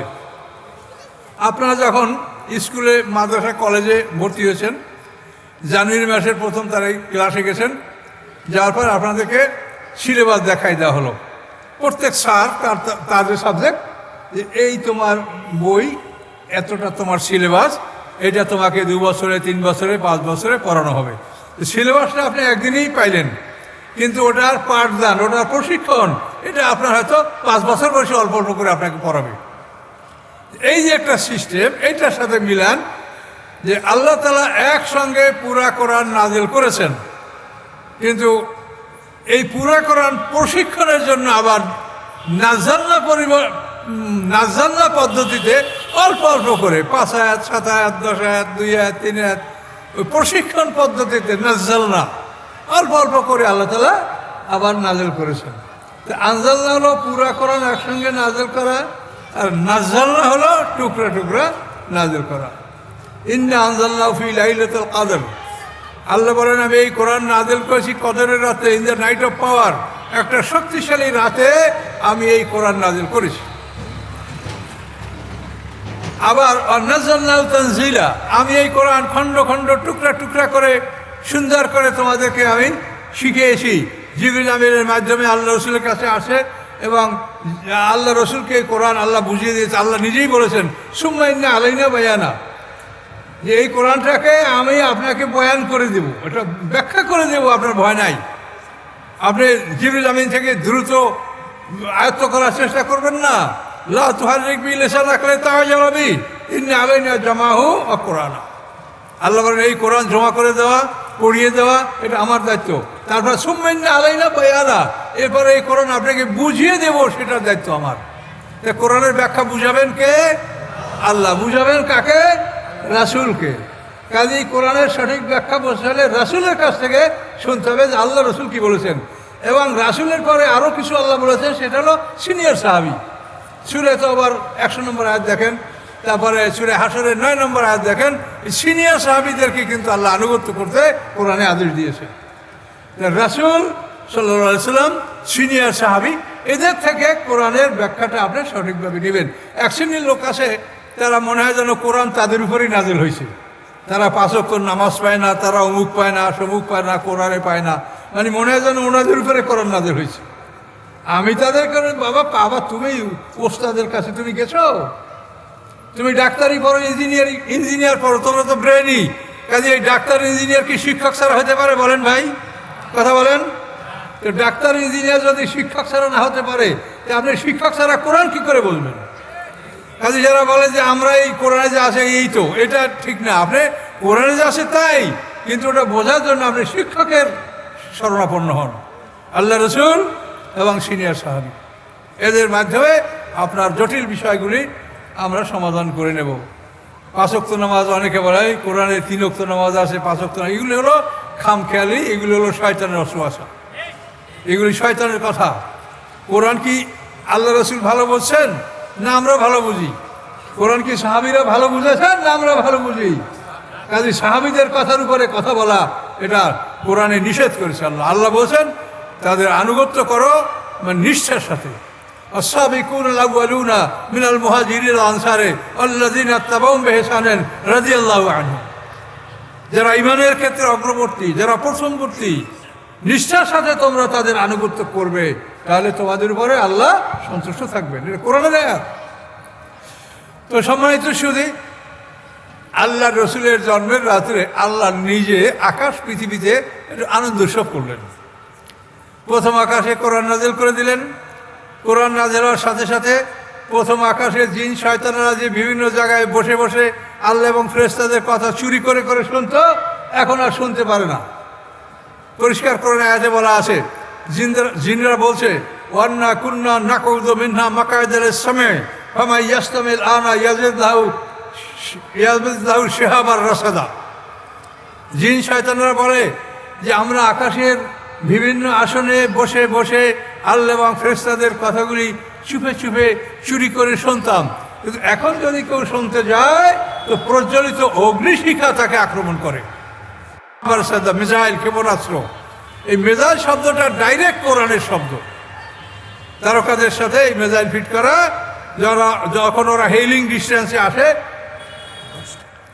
শোনেন, আল্লাহ বরকত দিবে, আমার উপরে আপনারা দাবি রাখবেন না, আমি বেশি সময় কথা বলি না, আর যা বলছি এটা আয়ত্ত রাখা আপনাদের কিন্তু কঠিন। মনে করে দেখেন আমি কি বলছি, সব মনে রাখা আপনাদের কঠিন হবে, আরও বেশি বললে আরও কষ্ট হবে, তা না, এটা শোনেন অল্পের মধ্যে। এখন শয়তানেরা ওই আকার দিয়ে বসতে পারে না। এখন ওরা ইবলিসের সবচেয়ে বড় শয়তান, যারা আল্লাহ অভিশাপ করেছে, ওর কাছে আসে যে আমরা আকাশে বসতে পারি না, বসলে আমাদেরকে ক্ষেপণাস্ত্র ছুড়ে মারে। দেখেন না, রাতের শাঁ করে আকাশে তারকাগুলি এরকম আগুন জ্বলে, দৌড় দিচ্ছে আগুন তারকার থেকে, এগুলো হলো ক্ষেপণাস্ত্র, আল্লাহর নির্ধারিত শাস্তি শয়তানের জন্য। এগুলি ওদের গায়ে লাগলে অনেকটা পুড়ে মরে যায়, কোনোটা জখম হয়, কোনোটা অন্ধ হয়, লুলা হয়, এরকম হয়ে যায় ওই ক্ষেপণাস্ত্র লাগলে।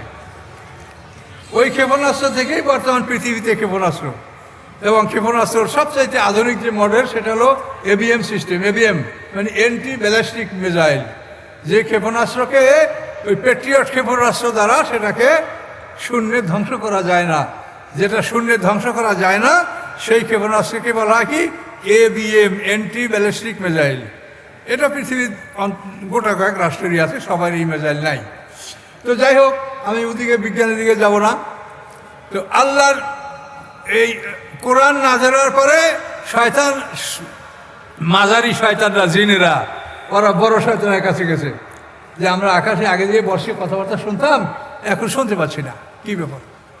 শয়তান বলে যে এটা আকাশে কিছু হয় নাই, এটার জন্য জমিনে কিছু হয়েছে। তোমরা জমিনে ঘুরে ঘুরে দেখো যে জমিনের মধ্যে কিছু ঘটেছে, যার জন্য আকাশে তোমরা বসতে পারছো না। তখন এই শয়তানদের মধ্যে যারা শক্তিশালী, যারা মানে ওদের তো বিভিন্ন গ্রুপ আছে, তাফসীরে বলা আছে আবিয়াস গ্রুপের শয়তান সবচেয়ে বেশি শক্তিশালী শয়তান। নবী রাসূল বড় বড় আলেমদেরকে ধোঁকা দেয় আবিয়াস শয়তানে।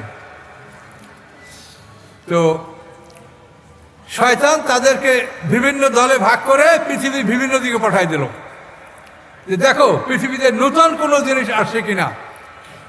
তো শেষ পর্যন্ত সূরা আহকাফে আপনি দেখবেন যে নসিবাইন শহরের 9 জন জিন আল্লাহ রসুল তায়েফ থেকে যখন ফিরতেছিলেন, নবুয়তের 10ম বছরে বিবি খাদিজা ইন্তেকাল করেন, আবু তালেব ইন্তেকাল করেন, এনাদের ইন্তেকালের পরে আল্লাহ রসুল নবুয়তের 10ম বছরে তায়েফে গিয়েছিলেন। সেখানে তিনি নির্যাতিত হয়েছেন। সেখান থেকে ফেরার পথে আল্লাহ রসুল ওয়াদিয়ে নাকলায় যখন ফজরের নামাজ পড়তেছিলেন, তখন নসিবাইন শহরের 9 জন জিন সেখানে আল্লাহ রসুলের কোরআন শুনতে পাইল। সেই 9 জন জিন কোরআন শুনে তারা ইসলাম গ্রহণ করলো এবং জাতির কাছে তারা ভয় প্রদর্শনকারী হিসেবে ফিরে গেল। কোরআনে পরিষ্কার সূরা আহকাফে দেখবেন, ওয়াইজা সরাফনা ইলাইকা নাফারাম মিনাল জিন্নি ইয়াস্তামিউনাল কুরআনা, হ্যাঁ, আপনার কাছে আমি একদল জিন পাঠিয়ে দিয়েছিলাম, ইয়াস্তামিউনাল কুরআনা, তারা কোরআন শুনতেছিল। ফালাম্মা হাজারুহু, যখন তারা আল্লাহ রসুলের কাছে উপস্থিত ছিলেন, ক্বালু আনসিতু, তখন তারা বলল তোমরা চুপ করো, চুপ করো। এভাবে তারা কোরআন শুনতেছিল। এই জিনেরা প্রথম ইসলাম গ্রহণ করলো। ইসলাম গ্রহণ করে তারা জাতির কাছে বলল যে আমরা পেয়েছি যে পৃথিবীতে সেই কাব ইবনে লুয়াইয়ের বংশ থেকে মুহাম্মদ রাসূলুল্লাহ সাল্লাল্লাহু আলাইহি ওয়াসাল্লামের উপরে ওহী নাযিল হয়েছে, যে কারণে আমরা আকাশে বসতে পারি না। সকলে জোরে বলুন সুবহানাল্লাহ। এভাবে আকাশে আল্লাহ তাআলা এগুলি করলেন। প্রথম আকাশে কোরআন নাযিল করলেন এবং জিনদের শোনা আকাশে বসা বন্ধ করে দিলেন। জমিনেও আল্লাহ উৎসব পালন করেছেন। আল্লাহ রসুলের জন্মের রাত্রে ইরানিরা, ইরানদের তো খবর জানে, ইরান এরা অগ্নিপূজক ছিল। তো এরা যে অগ্নিশালায় আগুনটা জ্বালায় রেখেছিল, সেই আগুনটা একাধারে 3164 বছর পর্যন্ত আগুনটা তারা জ্বালিয়ে রেখেছিল। 3164 বছর পর্যন্ত। এর মধ্যে দিনে রাত্রে কখনো আগুন নিভতে দেয় নেই। কিন্তু আল্লাহর রসুল যেই রাত্রে জন্মগ্রহণ করেছেন, সেই রাতে দপ করে তাদের আগুনটা নিভে গেল। বহু চেষ্টা করে তারা আগুন জ্বালাতেই পারল না। তেল আছে, শলাকা আছে, আগুন জ্বালাছে, জ্বলে না। সারা রাত তারা কেঁদে কাটালো, হায় রে হায়, কি দুর্ভোগ আমাদের, যে 3164 বছর পর্যন্ত যে আগুনটা আমরা জ্বালিয়ে রেখেছি, সেই আগুন আজকে আমাদের কেন নিভে গেল? কিছুই তারা বলতে পারছে না। এভাবে তাদের ভোর হয়ে গেল। অপরদিকে ওই রাত্রে পারস্যের যে প্রধান বিচারপতি, ওদের ভাষা তাকে বলে মোবেজান। এই মোবেজান বলে যে আমি একটা ভয়ঙ্কর স্বপ্ন দেখেছি। যে কি? যে আমি দেখেছি যে আরবদের লোকেরা, আরব দেশের লোকেরা পারস্য উপসাগর সাঁতরাইয়ে তাদের অনেকগুলো শক্তিশালী উট এপার চলে আসছে, এবং উটের পিছনে অনেকগুলি ঘোড়া, শক্তিশালী ঘোড়া আমাদের এপারে চলে আসছে। আমার ভয় লাগে যে আরবদের পক্ষ থেকে আমাদের উপরে কোনো বিপদ আপদ আসতে পারে। এইভাবে আস্তে আস্তে ঘটনাগুলি প্রমাণ পাওয়া যাচ্ছে যে হঠাৎ করে সর্দার আব্দুল মুত্তালিব, আল্লাহ রসুলের দাদা, কাবাঘর তওয়াফ করতে গেছেন। যে দেখেন কাবাঘরের সমস্ত মূর্তিগুলি সেজদায় পড়ে গেছে। ছাপা মারা পাহাড় দিকে তাকাইতে গেছে, ছাপা মারা পাহাড় দুটো থরথর করে কাঁপছে। এই ছাপা মারা পাহাড়ের দুটো মূর্তি ছিল, একটার নাম এসাব আর একটার নাম নায়লা। এই দুইটা মূর্তি পাথরের মূর্তি। এরা কাবাঘরে জেনা করছিল, যার জন্য আল্লাহ তাআলা তাদেরকে পাথর বানিয়ে দিয়েছে। দেওয়ানোর পরে ওদের আরও ভালো লাভ হয়েছে। দুইটা মূর্তি দুইটা পাহাড়ে রেখে ওরা কাবাঘর তওয়াফ করত। এখন ওই ছাপা মারা পাহাড়টা থরথর করে কাঁপতেছিল। কাবাঘরের মূর্তিগুলি সব সেজদায় পড়ে গিয়েছিল। ইতিমধ্যে যখন দিন হয়ে গেল, তখন বিভিন্ন দিক থেকে নানান খবর আসতে লাগলো। আমু দরিয়ার পানি শুকিয়ে গিয়েছে, সাওয়া দরিয়ার স্রোত বন্ধ হয়ে গেছে, তারপরে আয়লার সমুদ্রের স্রোত বন্ধ হয়ে গেছে। পৃথিবীর বিভিন্ন জায়গায় নানা রকম ঘটনা ঘটেছে। কি হলো, কিসের জন্য কি হলো? ওদিকে রোম সম্রাটের অট্টালিকা থেকে 14খানা পাথর খসে পড়েছে। এই স্বপ্ন, এই ঘটনা যখন চতুর্দিকে ছড়িয়ে পড়ল, সবার মধ্যে আতঙ্ক বিরাজ করলো। এই রাতে কি হয়েছে, কিসের কারণে এই পৃথিবীতে এমন ঘটনাগুলি ঘটল? রোম সম্রাটের অট্টালিকা থেকে যখন 14খানা পাথর খসে পড়ল, তখন সে ভয় পেয়ে গেল। মনে হয় যেন দেশে মারাত্মক ভূমিকম্প হয়েছে। কিন্তু আশপাশ তাকাই দেখে যে অন্য বাড়িঘরগুলি সবই ঠিক আছে, আর রাজপ্রাসাদ যেটা সবচাইতে মজবুত, সেটা 14খানা পাথর পড়ে গেল। কি ব্যাপার? এখন এই খবরগুলি সব একত্রিত হয়েছে যে পারস্যের 3164 বছরের আগুন নেমে গেছে। হ্যাঁ, রোম সম্রাটের 14খানা পাথর খসে পড়ে গেছে, বিভিন্ন নদীর স্রোত বন্ধ হয়ে গেছে, পানি শুকিয়ে গেছে, কাবাঘরের মূর্তিদের এই অবস্থা। তাহলে কি হতে পারে? তখন সবাই, যে পারস্যের সম্রাট নওশিরাওয়া আদেল, ওই পারস্যের সম্রাটের নাম ছিল, এই নওশিরে আদেলের কাছে তার মন্ত্রী বলল যে আপনি সিরিয়ায় লোক পাঠান, এবং সিরিয়ায় অনেক বড় বড় আলেম আছে, এমন আলেম তারা পাঠাবে যারা স্বপ্নের ব্যাখ্যা করতে পারে। এই আলেম পাঠাবে, আমরা জানবো যে আসলে কি ঘটেছে। তখন সিরিয়ায় লোক পাঠানো হলো, এবং সেখান থেকে একজন আলেম আনা হলো। আনার পরে সে বলল যে এটা আমার মামা বলতে পারবে। আমার মামা একজন অভিজ্ঞ লোক, সে, তার নাম হলো সাতিহ, সিন তয়ায় সাতিহ এটার নাম। তো এর বয়স প্রায় 300 বছর। কিন্তু সে এমন এক মানুষ, অদ্ভুত মানুষ, তার শরীরে কোনো হাড্ডি নেই, শুধু রগ আর মাংস। এই চেহারাটা বুকের উপরে উঠে থাকে। এইভাবে সে কথা বলতে পারে না। সে কথা বলতে পারে কখন? যখন তাকে খোসা দিবেন, তাকে রাগান্বিত করবেন, কান টানবেন, বিরক্ত করবেন, রাগে তখন ফুলবে। রাগে যখন ফুলবে, ফুলতে ফুলতে তখন মানুষের মতো হয়ে যাবে, তখন সে কথা বলতে পারবে। এছাড়া কথাই সে বলতে পারে না। এই সাথী বিশ্ববিখ্যাত গণক ছিল, আর গণকের সম্পর্ক হলো শয়তানের সাথে। এই সাথীর কাছে তারা গেল। তখন সাথী বলল যে এর কারণ হচ্ছে যে আখিরি জামানার পয়গম্বর ওই রাত্রে জন্মগ্রহণ করেছেন, যার জন্য পৃথিবীতে এই আলোড়ন সৃষ্টি হয়েছে। সকলে জোরে বলুন সাল্লাল্লাহু আলাইহি ওয়াসাল্লাম। আমাদের রাসূলের জন্মে আল্লাহ তাআলা উৎসব পালন করেছেন আকাশে এবং জমিনে। কিন্তু বর্তমানে এক শ্রেণীর লোক আবার সমাজে এমন আছে, সিরাতুন নবী করা যাবে না, এরভাবে তারা কথা বলে। এটা সম্পূর্ণ ভুল। তার কারণ আল্লাহ স্বয়ং এটা করেছেন এবং কোরআনে স্পষ্ট বলা আছে যে ঈসা আলাইহিস সালাম, তারপরে জাকারিয়া, ইয়াহিয়া আলাইহিস সালাম, এদের ব্যাপারে পরিষ্কার বলা আছে যে মানে তাদের জন্ম, মৃত্যু, পুনরুত্থান এই দিনে সালামুন আলাইহি ইয়াওমা ওয়ালাদা ওয়া ইয়াওমা ইয়ামুতু ওয়া ইয়াওমা ইউবআসু হাইয়্যা, যে জন্ম শান্তি তার উপরে, তার জন্মের দিনে, তার মৃত্যুর দিনে এবং তার পুনরুত্থানের দিনে। এ তো কোরআনের আয়াতই আছে। ঈসা আলাইহিস সালাম সম্পর্কেও আছে, ইহা আলাইহিস সালাম সম্পর্কেও আছে।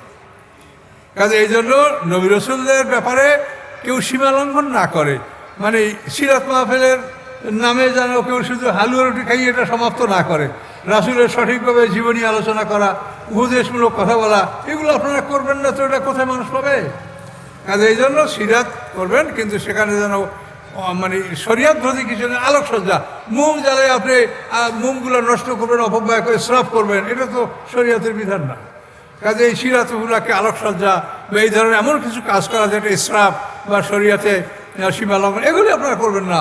কিন্তু আল্লাহ রাসূলের জীবনী আলোচনা চর্চা করা এবং এ সম্বন্ধে সঠিক জ্ঞান মানুষকে দেওয়া, রাসূলের জীবনী, এটা আমি কতটুকু আলোচনা করতে পারছি, আমি তো কাছেও আসতে পারি নাই। আর এগুলো তো দরকার, তাহলে জিনিসটা আপনি বুঝতে পারবেন না যে জিনিসটা কোথা থেকে আসছে। ইব্রাহিম আলাইহিস সালামের সাথে আমাদের জীবনের মানে অত্যন্ত ঘনিষ্ঠ সম্পর্ক। কোরআন আল্লাহ বলে, মিল্লাতে আবিকুম ইব্রাহিম হুয়া সাম্মাকুমুল মুসলিমিন, তোমাদের এই মিল্লাত, তোমাদের দ্বীনের শরিয়াত ইব্রাহিম আলাইহিস সালামের শরিয়াত, তারই নিয়ম, তারই ধর্মাদর্শ। কাজে ইব্রাহিম আলাইহিস সালামের শরিয়াত আমাদের শরিয়াত। এই জন্য আল্লাহ রসুলের জীবনী এবং ইব্রাহিম আলাইহিস সালামের জীবনী এগুলি একসঙ্গে মিলিয়ে আপনাদের দেখা দরকার যে জাতির পিতা ইব্রাহিম আলাইহিস সালাম জীবনী কী করেছেন। তিনি আত্মসমর্পণ করেছেন। এই আত্মসমর্পণ দেখেন, এই যেটুকু আলোচনা করে তার মধ্যে দেখেন যে তিনি সারেন্ডার করেছেন, আল্লাহ যা বলেন তাই মানবেন। তিনি তার স্ত্রীকে নির্বাসন দিয়া সিরিয়ায় চলে গেছেন, বিবির দিকে ফিরিয়েও তাকান নাই, আল্লাহ যা বলছে তাই মানছেন। ইব্রাহিম আলাইহিস সালাম যখন আল্লাহ যা বলছে তাই মানছেন, আল্লাহ তাআলা ইব্রাহিম আলাইহিস সালামের দোয়ার সাথে সাথে কবুল করেছেন। ইব্রাহিম আলাইহিস সালাম যখন সিরিয়ার দিকে অগ্রসর হইয়া একটা পাহাড় অতিক্রম করে পাহাড়ের ওপারে চলে গেছেন, আর মনে মনে ভাবছেন যে এখন আর আমার স্ত্রী আমাকে দেখতে পাবে না, তখন তিনি সেইখানে বসে আল্লাহর কাছে দোয়া করছিলেন, রব্বানা ইন্নী আসকানতু মিন যুররিয়্যাতি বিওয়াদিন গায়রি জি জারইন ইনদা বাইতিকাল মুহাররমে, রব্বানা, এ আল্লাহ, আপনার হুকুমে আমি আমার সন্তানকে এমন একটা প্রান্তরে নির্বাসন দিয়েছি যেই প্রান্তটা অনুর্বর, যেখানে ফসল হয় না, সেই প্রান্তরে আমি আমার সন্তানকে নির্বাসন দিয়েছি। হে আল্লাহ, তাদেরকে আপনি ফলমূলের মাধ্যমে তাদেরকে রিজিক দান করুন, মানুষের অন্তর তাদেরকে ঝুঁকিয়ে দিন। ইব্রাহিম আলাইহিস সালাম এই দোয়াটা যখনই পড়লেন, একটা পাহাড় অতিক্রম করে ওপাশে গিয়ে বসে, তখনই আল্লাহ তাআলা সাথে সাথে তার দোয়া কবুল করেছেন।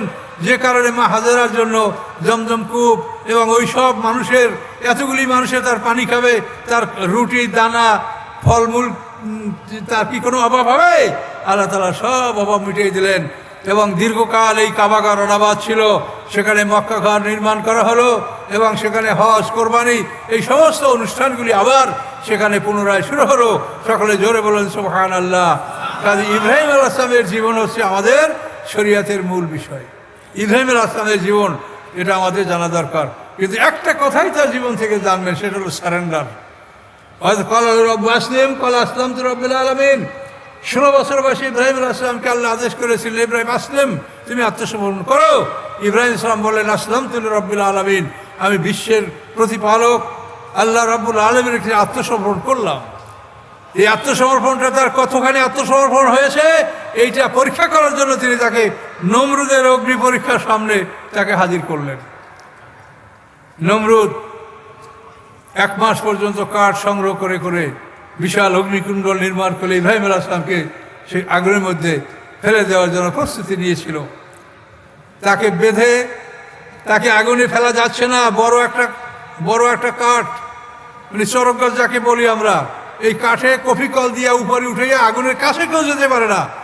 ইব্রাহিম আলাইহিস সালামকে যখন আগুনে ফেলে দেওয়া ছিল, তখন আকাশ পৃথিবীতে কান্নার রোল শুরু হয়ে গেছিল। ফেরেশতারা কাঁদতে শুরু করছে, আল্লাহ, পৃথিবীতে একটা মানুষ আপনাকে আল্লাহ বলে স্বীকার করে, সেই মানুষটাকে ওরা মেরে ফেলছে, আল্লাহ আপনি বলেন আমরা সাহায্য করব। আল্লাহ বলছেন ঠিক আছে, যাও তোমরা সাহায্য করো। জিবরিল আমিন আসলো, মিকাইল আসলো, হাওয়ার ফেরেশতা আসলো। হাওয়ার ফেরেশতা এসে বলে যে আপনি যদি আমাকে বলেন আমি হাওয়া দিয়ে আগুন উড়িয়ে দেবো, ওর পাত্তাও থাকবে না। মিকাইল মেঘের ফেরেশতা বলেন আমাকে আপনি যদি বলেন আমি বৃষ্টি দিয়ে ওটার মধ্যে কুয়াটা পানিতে ভরে দেবো। ইব্রাহিম আলাইহিস সালাম এক কথাই বললেন যে আসলামতু লিরাব্বিল আলামিন, আমি রব্বুল আলামিনের কাছে আত্মসমর্পণ করেছি। জিবরিল আমিন এসে বলেন আপনার কি উপকার করবো? ইব্রাহিম আলাইহিস সালাম বললেন যে জিবরিল আমিনের কাছে আমার কোনো প্রয়োজন নাই, আমি আল্লাহর কাছে আত্মসমর্পণ করেছি। তখন জিবরিল আমিন বলেছিলেন যে তাহলে আপনি আল্লাহর কাছে বলেন। তিনি বলেন যে আল্লাহর কাছে আমি কি বলবো, আল্লাহ তো সব দেখছেন। সবাই যখন ফিরে গেল, তখন আল্লাহ প্রমাণ করলেন যে আমার বন্ধু আমার কাছে আত্মসমর্পণ করেছে, কাজে আমার বন্ধু আমারই বন্ধু, কাজে সে তো আমি ছাড়া আর কারো সাহায্য গ্রহণ করে নাই, তখন আমি তাকে সাহায্য করব। তিনি সাথে সাথে আদেশ করলেন, কুলনা ইয়া নারু কুনি বারদাম ওয়া সালামান আলা ইব্রাহিম। আল্লাহ বলেন আমি আদেশ করলাম, এ আগুন কুনি বারদা, এ আগুন তুমি ঠান্ডা হও, তুমি শান্ত হও ইব্রাহিম আলাইহিস সালামের উপরে। আল্লাহর এই আদেশ, আগুন পাওয়ার পরে সমস্ত পৃথিবীর আগুন ঠান্ডা হয়ে গেল, কোনো বাড়ির পাক হচ্ছে না, আগুনের তাপ নাই।